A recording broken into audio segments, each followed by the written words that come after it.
अस्सलाम वालेकुम। नई सोच और नई खबर के साथ मैं हूं उमर खयाम।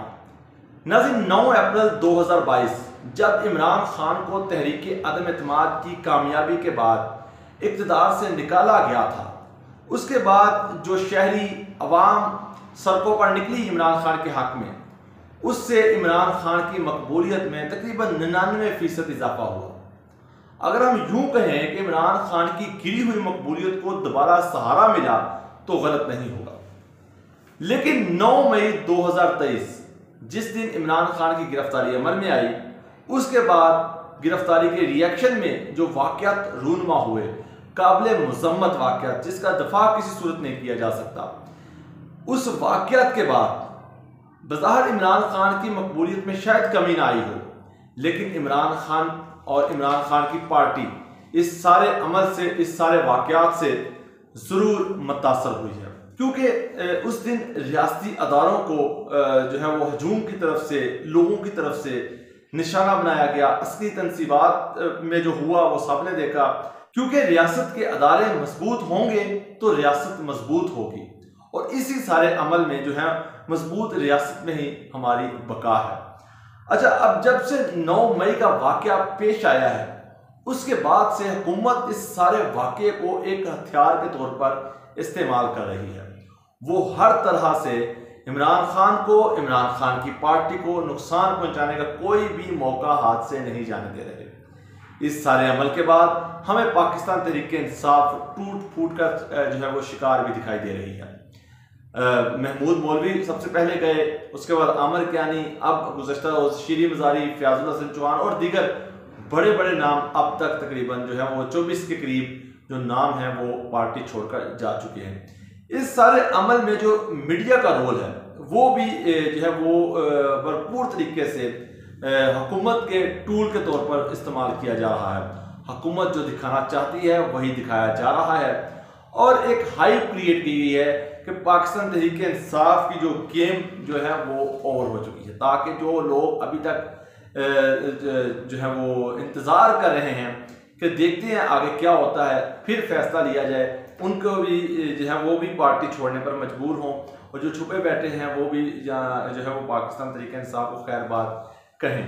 अच्छा, इस सारे अमल में अगर हम अब जो हुकूमत सोच रही थी, वो कहते हैं ना कि दिल की बात जुबान पर आ गई, यानी कि पाकिस्तान तहरीक इंसाफ पर पाबंदी की बातें हमें सुनने को मिल रही थी। आज ख्वाजा आसफ ने 2 टोक अल्फाज में कहा कि पाकिस्तान तहरीक इंसाफ पर पाबंदी लगाने पर गौर किया जा रहा है। अगर पाबंदी लगाने का फैसला हुआ तो इसको पार्लियामेंट में लाया जाएगा। अब पीपल्स पार्टी इस पर क्या राय रखती है? कुछ दिन पहले chairman peoples party Bilawal Bhutto, वजीर खारजा, उनकी एक स्टेटमेंट सामने आई थी कि उन्होंने कहा कि हम किसी भी पार्टी पर पाबंदी के हक में नहीं है, लेकिन अगर पाबंदी ही का फैसला कर लिया गया तो हमारा वो आखिरी फैसला होगा। यानी कि वो किसी पहले तो वो हक में नहीं है, लेकिन अगर लगानी पड़ी तो वो उसके हक में वोट देंगे। अब पाकिस्तान तहरीक इंसाफ इस पर क्या जो है वो राय रखती है? पाकिस्तान तहरीक इंसाफ का मानना है, सेनेटर अली जैफर आज सुप्रीम कोर्ट के बाहर गुफ्तगू कर रहे थे, तो जब उनसे ये सवाल हुआ कि पाकिस्तान तहरीक इंसाफ पर वफाकी हुकूमत पाबंदी लगाने का सोच रही है, तो उन्होंने कहा कि पीटीए पर पाबंदी लगाई गई तो अदालत एक ही दिन में कलअदम करार दे देगी। उन्होंने कहा कि तोड़ फोड़ जो है वो इनफरादी अमल है, इस बुनियाद पर किसी जमात पर पाबंदी नहीं लगाई जा सकती। माजी में जमात इस्लामी पर पाबंदी लगाने की कोशिश की गई थी, तो माजी में भी सुप्रीम कोर्ट कह चुकी है कि आप किसी सियासी जमात पर पाबंदी नहीं लगा सकते। अब आइए जी, आइन की रोशनी में देखते हैं कि क्या किसी भी जो है वो सियासी जमात पर पाबंदी लगाई जा सकती है। सियासी जमात को कलअदम करार देने का तरीका आइन और इलेक्शन एक्ट में दर्ज है। आइन की आर्टिकल 17(2) के तहत मुल्की खुद मुख्तारी या सालमियत के खिलाफ काम करने पर जमात कलअदम होगी। हुकूमत 15 रोज में रेफरेंस सुप्रीम कोर्ट भेजेगी और कलअदम करार देने का हतमी फैसला जो है वो सुप्रीम कोर्ट करेगी। इलेक्शन एक्ट 212 के तहत जमात को कलअदम करार देने का दूसरा रास्ता है। मुल्की खुद मुख्तारी, सालमियत या दहशतगर्दी में मुलव्वस जमात कलअदम होगी। इलेक्शन कमीशन वफाकी हुकूमत को रेफरेंस भेजेगा, जो कलअदम करार देकर 15 रोज में सुप्रीम कोर्ट से रजू किया जाएगा। हतमी फैसला यहां पर भी सुप्रीम कोर्ट का होगा। अच्छा, इलेक्शन एक्ट के तनाजुर में निगरान वज़ीर पंजाब का गुज़श्ता दिनों एक बयान बड़ी अहमियत का हामिल था। मोहसिन नकवी ने जब इल्ज़ाम लगाया था कि ज़मान पार्क में दहशतगर्द मौजूद हैं और इलेक्शन कमीशन को खत लिखने का भी कहा गया था, शायद पंजाब हुकूमत तहरीक इंसाफ को दहशतगर्द जमात करार दे जिसकी बुनियाद पर इलेक्शन कमीशन फैसला करेगा। तीसरा तरीका वो जो ये है कि साबिक दौरे हुकूमत जब तहरीक इंसाफ हुकूमत में थी तो तहरीक लब्बैक से पेश आया था। तब वफाकी हुकूमत ने तहरीक लब्बैक को 15 अप्रैल को कलअदम करार दिया था। इसके लिए इंसदाद दहशतगर्दी कानून का सहारा लिया गया था। ATC एक्ट की शिक 11A के तहत किसी तंजीम को कलअदम करार दिया जा सकता है, लेकिन इस तर्ज की पाबंदी जो है वो गैर मुअस्सर होगी। तहरीक इंसाफ ने तहरीक लब्बैक को 15 अप्रैल 2021 को कलअदम करार दिया था।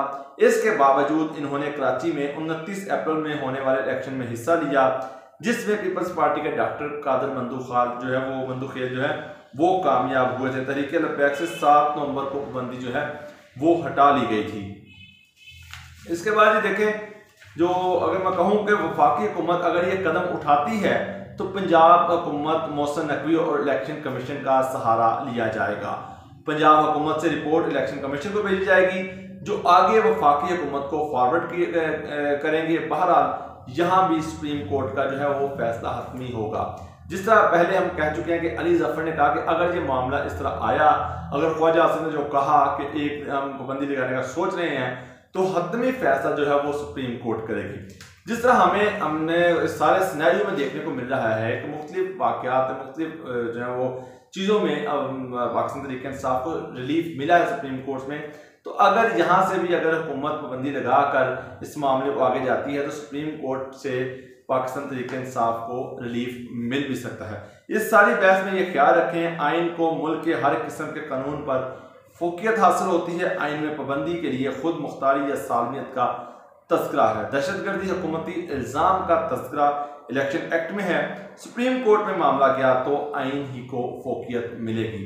अब देखते हैं आइंदा आने वाले दिनों में जो है वो हुकूमत क्या स्टांस लेती है। और दूसरी तरफ इमरान खान भी एक जो है वो मुसलसल ये कहते नजर आ रहे हैं, पुरुमीद दिखाई दे रहे हैं। इस सारे सिनेरियो के बावजूद वो पुरुमीद है। उन्होंने कहा जी वक्त बदलेगा। गुज़श्ता रोज़ जब वो नैब पेशी में आए थे तो उन्होंने सहाफ़ी के सवाल मौजूदा सिनेरियो जो मौजूदा सूरत हाल है इससे मुतल्लिक सवाल पर उन्होंने जवाब दिया कि वक्त बदलेगा।